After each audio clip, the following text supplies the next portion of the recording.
नमस्कार। आकाशवाणी जयपुर अजमेर से प्रस्तुत हैं प्रादेशिक समाचार।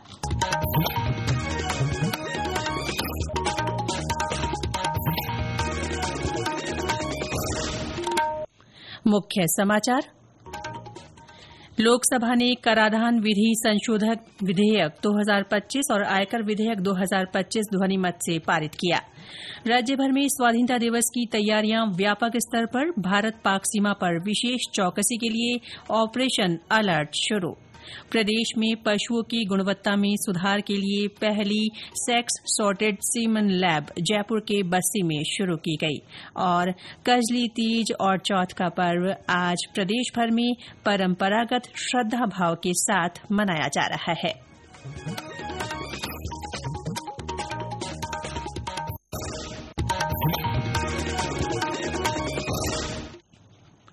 समाचारों के साथ मैं रितिका गुप्ता। और अब समाचार विस्तार से। लोकसभा ने कराधान विधि संशोधन विधेयक 2025 और आयकर विधेयक 2025 को ध्वनिमत से पारित कर दिया है। केंद्रीय वित्त मंत्री निर्मला सीतारमण ने कई मुद्दों पर विपक्षी सदस्यों के विरोध के बीच कल ये विधेयक पेश किए।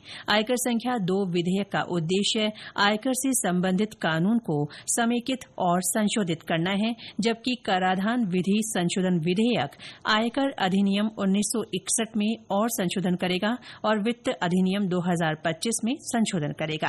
पिछले 10 वर्षों में आयकर कानून में भी सुधार हुए हैं। सुधारों की श्रृंखला को जारी रखते हुए इस वर्ष 13 फरवरी को संसद में सरलीकृत आयकर विधेयक 2025 पेश किया गया था। विधेयक को एक प्रवर समिति को भेजा गया था, जिसने पिछले महीने की 21 तारीख को अपनी रिपोर्ट प्रस्तुत की। सरकार ने प्रवर समिति की लगभग सभी सिफारिशों को स्वीकार कर लिया है। प्रदेश भर में स्वाधीनता दिवस की तैयारियां व्यापक स्तर पर की जा रही हैं। राज्य स्तरीय समारोह जोधपुर में आयोजित किया जाएगा। सभी जिलों में आयोजित होने वाले जिला स्तरीय समारोह में सुरक्षा और सुविधा के बंदोबस्त किए जा रहे हैं। जयपुर जिला कलेक्टर डॉ जितेंद्र कुमार सोनी ने जिला स्तरीय समारोह की तैयारियों की समीक्षा की। उन्होंने अधिकारियों को सभी व्यवस्थाएं चाक चौबंद करने के निर्देश दिए। समारोह में उप मुख्यमंत्री डॉ प्रेमचंद बैरवा मुख्य अतिथि के रूप में शिरकत करेंगे।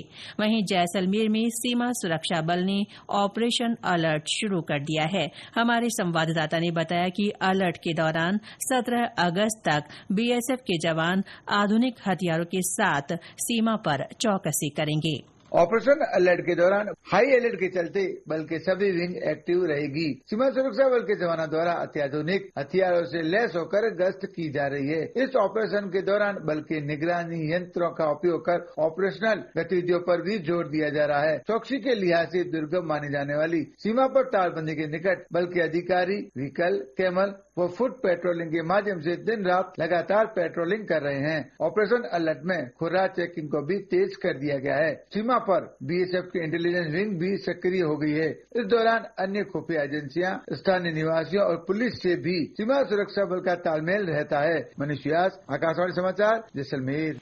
इधर जयपुर में स्वतंत्रता दिवस के उपलक्ष्य में आम जन को देश के विभाजन की विभीषिका से अवगत कराने के लिए जीपीओ प्रांगण में एक विशेष प्रदर्शनी लगाई गई है।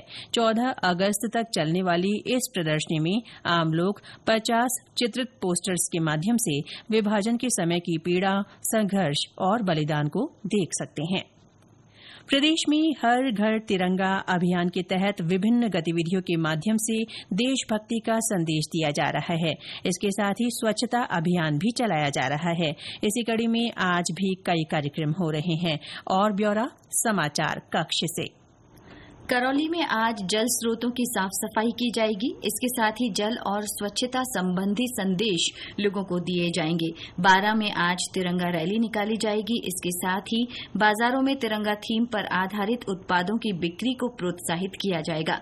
जैसलमेर में तिरंगा कार्यक्रम आयोजित किया जाएगा। वहीं देवी कोट गांव में तिरंगा रैली निकाली जाएगी। इधर राजधानी जयपुर स्थित गोविंद देव जी मंदिर में लोगों को 2100 तिरंगे झंडे वितरित किए गए। लोगों ने अपने अपने घरों, दुकानों और संस्थानों पर पूरे सम्मान के साथ इसे फहराने का संकल्प लिया। सवाईमाधोपुर के अल्लापुर, बहरामडा खुर्द, मित्रपुरा और बोरदा सहित कई गांवों में स्कूली छात्रों ने तिरंगा रैलियां निकाली। कोटपुतली, बहरोड, भरतपुर और डीग में लोग बढ़ चढ़कर विभिन्न आयोजनों में भाग ले रहे हैं और देश प्रेम के उल्लास में डूबे नजर आ रहे हैं। समाचार कक्ष से माधुरी वशिष्ठ। ये समाचार आकाशवाणी जयपुर अजमेर से प्रसारित किए जा रहे हैं। प्रादेशिक समाचार बुलेटिन आप हमारे x handle @AIRnews_Jaipur, YouTube channel Rajasthan AIR news और फेसबुक AIR न्यूज राजस्थान पर भी सुन सकते हैं। जयपुर के बस्ती में प्रदेश की पहली सेक्स सॉर्टेड सीमन लैब शुरू की गई है। ये लैब पशुओं की गुणवत्ता बढ़ाने, नस्ल सुधारने और दूध उत्पादन में गुणात्मक बढ़ोतरी करने में अहम भूमिका निभाएगी। पशुपालन मंत्री जोराराम कुमावत ने कल इसका वर्चुअल उद्घाटन किया। इस अवसर पर उन्होंने कहा कि राज्य सरकार किसानों और पशुपालकों की आय बढ़ाने की दिशा में लगातार काम कर रही है। इसके लिए पशुपालकों के हित में नवाचार किए जा रहे हैं। उन्होंने कहा कि सेक्स सॉर्टेड सीमन लैब के रूप में नवाचारों में एक नया अध्याय जुड़ गया है। यहां हर साल 10 लाख डोज सीमन का उत्पादन किया जाएगा। इसके साथ ही पशुपालकों को उच्च गुणवत्ता का सीमन समय पर और उचित मूल्य पर उपलब्ध कराया जाएगा। इस दौरान प्रयोगशाला के संचालन के लिए त्रिपक्षीय समझौता ज्ञापन पर हस्ताक्षर किए गए। ये समझौता राजस्थान सहकारी डेयरी फेडरेशन लिमिटेड, राजस्थान पशुधन विकास बोर्ड और NDDB डेयरी सर्विसेज के बीच किया गया। राज्य में नवचयनित 1699 चिकित्सा अधिकारियों को नियुक्ति देकर पदस्थापन के आदेश जारी कर दिए गए हैं। चिकित्सा मंत्री गजेंद्र सिंह खेवसर की मंजूरी के बाद ये आदेश जारी हुए। विभाग की प्रमुख शासन सचिव गायत्री राठौड़ ने बताया कि इन चिकित्सा अधिकारियों को जिला अस्पतालों, उप जिला अस्पतालों, सामुदायिक स्वास्थ्य केन्द्रों और प्राथमिक स्वास्थ्य केन्द्रों में नियुक्ति दी गई है। इससे निचले स्तर तक स्वास्थ्य सेवाओं को मजबूत करने में मदद मिलेगी। नवनियुक्त चिकित्सकों को 26 अगस्त तक कार्य ग्रहण करना होगा, नहीं तो नियुक्ति के आदेश अपने आप निरस्त समझे जाएंगे। अपनी अनूठी गंध और स्वाद के लिए मशहूर पश्चिमी राजस्थान का थार जीरा अब दुनिया भर में अपनी अनूठी पहचान बनाएगा। इस जीरे को GI टैग मिल गया है। हमारे संवाददाता ने बताया कि GI टैग मिलने के बाद किसानों को इसका बेहतर बाजार और उचित मूल्य मिल सकेगा।